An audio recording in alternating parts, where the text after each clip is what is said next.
Highlighting this week's schedule is a top 25 showdown between 3rd-ranked James Madison and 25th-ranked New Hampshire. The Dukes have been dominant on both sides of the ball and building a 3-0 record, outscoring their opponents 160-41. New Hampshire head coach Sean McDonald knows his team is facing a formidable challenge. They don't rebuild down there; they reload. And they've reloaded the gun pretty good. They've stocked it with some pretty good bullets, so we will have our hands full when they arrive.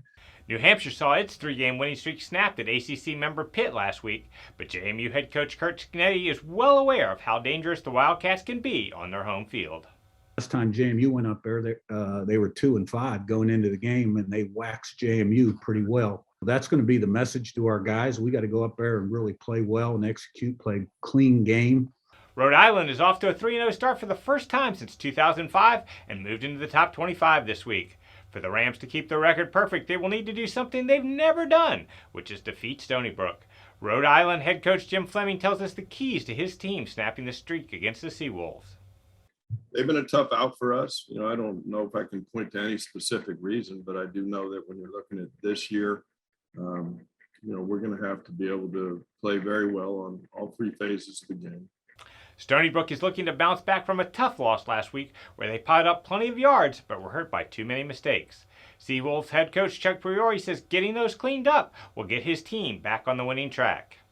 Statistics say we're not doing very well in the red zone, converting things, and our turnover margin is not very good. And I do think that's why we're not a better overall football team. 9th-ranked Delaware is back in action on Saturday against UAlbany. Blue Hens head coach Danny Rocco has seen a lot of positives from his team to this point, but would like to see his defense get back to the level they reached last spring. Well, kind of the opposite of what we were a year ago. I mean, in the spring, we didn't give up any big plays. I mean, we just didn't give any up. We're not playing badly on defense, but we're just given too many big play opportunities. And UAlbany has faced one of the most difficult schedules in FCS to this point, and it doesn't get any easier with a road game against the Blue Hens. However, Great Danes head coach Greg Gattuso says his team welcomes the challenge of another top opponent. It doesn't get any easier. We have a road trip here to Delaware, who's ranked in the top 10, and the beat goes on. So we understand that, and we're not going to panic. Richmond returns home on Saturday to take on Elon. Starting quarterback Joe Mancuso suffered a broken finger in last week's game at Virginia Tech, meaning Bo English takes over for the Spiders. Richmond head coach Russ Huesman says the offense won't change with English at the controls.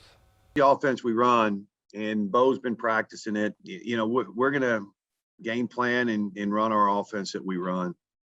All 3 of Elon's FCS games this season have been decided by 3 points or less. Head coach Tony Trisciani thinks his team is very close to turning the corner. When you go back and you watch the film, there was probably more good than bad, but there was just enough bad to lose by 3. And so, we're going to learn from the bad and build off the good. Here's a look at Saturday's schedule around CAA football.